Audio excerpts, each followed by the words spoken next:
welcome to my YouTube channel. I am here to inform you about everything there is to know about Airbnb. I talk to Airbnb investors all day long. I've been helping investors buy short-term rentals and investment properties for 5 years now, previously as an agent and now as a real estate broker. So I'm going to answer all the questions, the most frequently asked questions that I get not only on social media, but from investors day to day. Let's get right into it. Why choose an Airbnb over a traditional rental? So the difference is a traditional rental, an annual rental, that is rented annually, as you know, and you have the same tenant for a year or more depending on the terms of the lease. The tenant sometimes has the ability to renew, sometimes they don't. It just completely depends on that contract. Now you could be stuck with an amazing tenant that you want to have there for 50 years, or you could be stuck with a terrible tenant for a year. So that's kind of like the pros and cons of that. It's consistent income, of course, and it depends on what location you're buying in. And that is the number one thing with Airbnb that I think goes unnoticed, is that there are certain properties that qualify and make sense for Airbnb and certain properties do not. So I'll go into the ones that are great for Airbnb and the reasons why Airbnb is such a lucrative, amazing investment. So the reason why, especially in South Florida, it is so good is because you're still getting that consistent income that you would be getting from an annual rental, but you're getting it on a short-term rental basis, meaning that your rates are a lot higher. You have more control over changing the rates throughout the year, and you can continuously add little things to your property, kind of like this grass wall behind me, to increase your ROI. And I'm telling you, how much did that cost me? Maybe $50. That in an Airbnb, the return on your investment is unbelievable. So let's go into how to make your Airbnb stand out. But before that, I do want to talk about the fact that an annual rental is pretty much the lowest maintenance that you can get. A triple net lease on a commercial property is the lowest maintenance. That's the most like hands-off. But an annual rental is pretty hands-off, but if something breaks or the tenant needs something or you have a needy tenant, it's gonna be a lot more hands-on than you anticipated. So just know that it's really gonna depend on your tenant and the condition of your property. If you have a really great property that's in amazing condition, you might not have as much maintenance. So keep that in mind. When it comes to Airbnb, the importance of hiring a management company is so important because Airbnb is a lot more competitive nowadays. And a lot of people do underestimate the amount of work that goes into managing the properties. I currently have a property management business that I own with my husband, and we've managed the properties day to day, so we know how much work goes into each property with the licensing, with the scheduling with the tenants. They need things throughout the stay all the time. You've got to kind of imagine that you're supposed to be giving the same customer service and the same experience that they would get at a hotel. Obviously, it's not the same thing as going downstairs to a concierge, but you technically want somebody acting as a concierge to appeal to your guest needs as quickly as possible. We have a really high response rate, and that is super vital when it comes to your Airbnb page or your short-term rental page.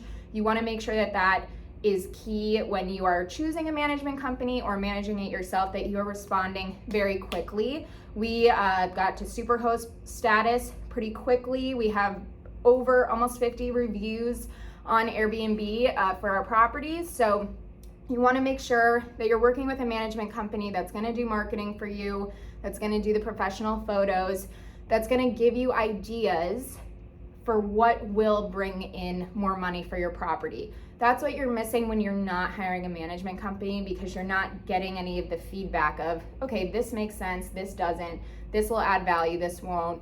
You know, that is kind of like a priceless addition that we add for our clients. So anyway, if you are managing it yourself, just know that it wouldn't be as passive, but if you are self-employed or you want that to be part of your career, I do have a lot of clients who are either retired or that's their main job, is managing their own investment properties, which is great. We work with both clients, ones that use us and ones that don't. So I just want to give you kind of like the difference between the two. So again, let's go into how to maximize your Airbnb income. Location, location, location. You can have a really, really adorable, beautiful house with 13-foot ceilings and 5 bedrooms, but if it's in a location that doesn't make sense for a vacationer, it's not going to make sense for Airbnb. So the location is key, especially buying in today's market, especially in South Florida, but just in general. You want to be buying in areas where it's kind of more rare, like there's not so many properties on the market in that area, or a waterfront property, there's only so much waterfront available, something with land, something with a view, something by the city, something that makes sense for someone traveling to stay there. People are really preferring Airbnb nowadays over staying at hotels for the reasons of having their family there. A lot of families love it because it's a lot easier with kids. Coming from experience, I have a 2-year-old. It's a lot easier to stay in a house than it is to stay in a hotel. So, and also people can, if it's allowed, if you allow parties at your Airbnb, I don't recommend having huge parties at your Airbnb. When I say party, I would say like 10 people max. But that can be a huge deciding factor when someone is deciding whether to stay in a hotel or an Airbnb. So what you want to do with your property is create the ultimate Airbnb experience. You're selling a lifestyle. So you want to show what's the reason to stay in your house over the 50 other Airbnbs that are available. Make it Insta worthy, make it photo worthy. Make it a place that people are going to want to tag and say, oh, I stayed at this cool property because it had this sick mural, it had a grass wall, it had neon signs, wall coverings, things that you wouldn't normally put in like your own home make a lot of sense when it comes to a short-term rental. Note on waterfront Airbnbs. There's now a service that's like an Airbnb for boats that you can actually provide to your guests that where a person will come on a boat, pick them up, take them out for a day. I know that's basically like a charter, but for somebody to actually come to your home and pick you up is so convenient. Such an amazing thing to offer to your guests. So that's another way to bring in extra income and raise that ROI if you are on the water. Let's talk about how to identify a property that's right for Airbnb when you're buying out of state. So a lot of my clients are out of state and they don't know this area very well. They know Miami, they might know Palm Beach, but there's so many little pockets in between that are amazing for Airbnb that you wouldn't expect unless you are working with an agent that knows the numbers and knows the income in that area. It's really, really vital and key to work with an agent wherever you're buying. I'm not just saying in South Florida or Florida in general, wherever you are buying for Airbnb, you want to make sure that you track down the Airbnb expert because that's going to be the make or break of your income. If you're buying blindly and you're buying in the wrong location for Airbnb and going based off numbers that an inexperienced agent is giving you, you might put yourself in a risky position with your investment. So you want to make sure that you're being really smart about buying in a place that has upcoming development, that shows signs of improvement to the area, but also makes sense for the guests to come and stay there currently and is already in good condition, a good location.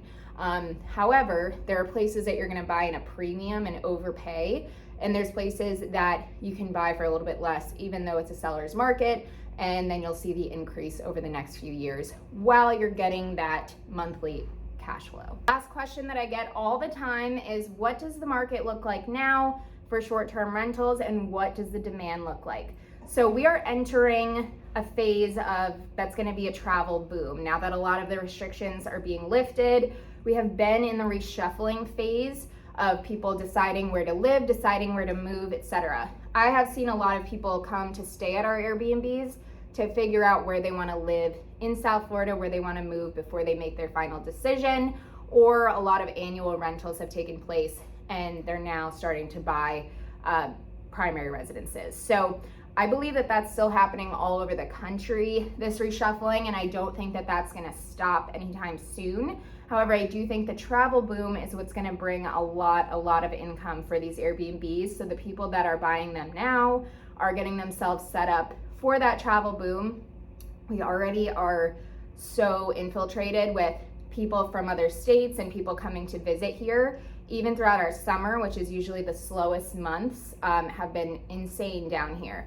So I would say South Florida is like the new California. Most of the people that are moving here are from California that call me. So that's just the market in Florida. It's changed from people in the Northeast moving here to now people from all over the country, seeing how valuable it is to live in a place that is sunny all the time, there's great quality of life, and you can jump in the ocean any time of the year.